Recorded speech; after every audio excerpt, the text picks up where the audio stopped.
And yet there's no training camp I can remember more than the one in Philadelphia in 2015 when there were 4 household name quarterbacks all playing and all trying out for the Philadelphia Eagles. Now, Sam Bradford was the quarterback that Chip Kelly had coveted and was the number 1 guy, but Chip Kelly did not come out and say it's Sam Bradford's job. He said it's going to be an open competition this summer.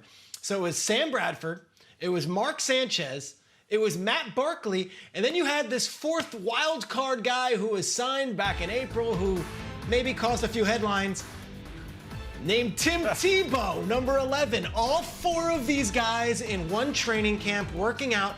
And you might say, well, what is that? Who cares? I mean, that's not a memorable moment. As a reporter, you would go to these practices and you would chart the throws. This is what the Philly fans wanted, this is what the country wanted. And you'd see how many times Tebow took a snap, how many times Bradford was with the number 1s, how many times Sanchez was with the number 1s. Did Matt Barkley get any love? There was 4 quarterbacks all in camp at once, and to document it, you had to watch every play, every practice move, every single situation they put these guys in. Then to wrap it all up, afterwards, you'd have the media session, and it was a free-for-all. We would all run to one of the 4 quarterbacks and get their opinions. I remember one time, Mark Sanchez's father was at the practice. I'm there. I'm talking to Mark Sanchez's father. He's out there throwing up against Sam Bradford, and it was a joint practice with the Patriots. So you had Tom Brady over there, and Michael Strahan was interviewing Tom Brady. It was an absolute free-for-all. Everybody was there. At the end of the day, Bradford did win the job, and he was the quarterback. But it was a wild one, and it always brings me back to quarterback competition, training camp, bring your best. We know there's one in Chicago. So I ask you guys, Nate, is there a quarterback competition that you distinctly remember from training camp? Maybe being on a team or maybe watching from afar. What comes to mind for you? Yeah, for me, throughout my career, the starting quarterbacks held their positions. Dante Culpepper with the Vikings, Matt Hasselbeck in Seattle, and then it was Matt Stafford with the Lions. But at the end of my career, when I had that brief cup of coffee with the Cleveland Browns, there was a very interesting one. 2014, when the now head coach for the 49ers, Kyle Shanahan, was the offensive coordinator for the Cleveland Browns, we had Johnny Manziel and Brian Hoyer. Brian Hoyer was the guy. He knew the system. He was loved. I don't think that the team was completely sold on him. So they drafted Heisman winner Johnny Manziel. And when I tell you guys, this was the most interesting, most entertaining quarterback competition I've ever seen. You know that Michael Jackson meme where he's eating the popcorn? That was me every single day.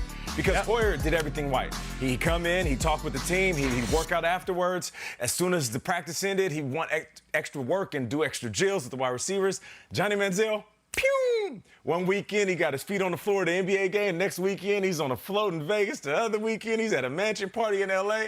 And every time we came back on Monday, he was cheered for. People were going crazy. They were making up his jersey and creating their own and yelling at Johnny, Johnny. He could go 0 for 15 and then throw one beautiful pass because he was talented, and everybody would be in this uproar. And I just thought to myself, wow, what are the coaches going to do? And I remember him like flicking off one of the teams during the preseason game, and that might have played a role in their decision. Yeah.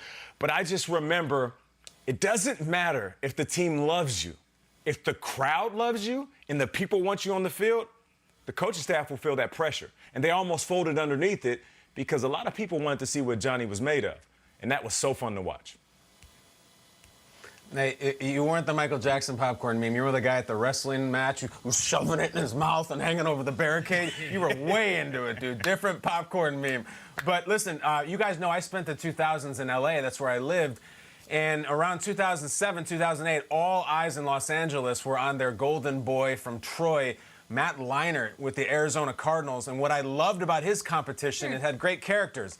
You had the young Heisman winner, the golden boy, like you said, going against a former MVP, a Super Bowl winner, Kurt Warner.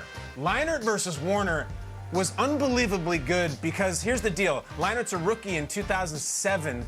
Plays really well, but then gets hurt. Kurt Warner takes over, carries them the rest of the way. They don't make the playoffs. Then the next year, Ken Whisenhunt says, guys, go at it. The 2 of you in camp. Our first-round draft pick versus a guy who's been the MVP of the league, and it's back and forth, back and forth.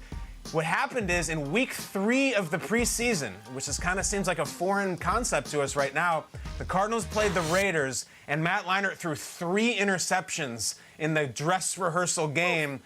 And Wiz said, "We're going with the old man. We're going with Warner." Leinart not pleased about it then. Certainly since then, he's had some really choice words to say about it. And yet, look what happened. The 2008 Arizona Cardinals make a Super Bowl run because they went with the guy who was not the first-round draft pick. And it really came down to that 3rd week of the preseason. So to bring it here, Trubisky, Foles, anybody else, that ain't happening. There will be no 3-interception game. There will be no 3-touchdown game. It's the strangest year ever to have a quarterback competition, and all the ones we named are great, but now with no preseason, we're really, really in uncharted waters.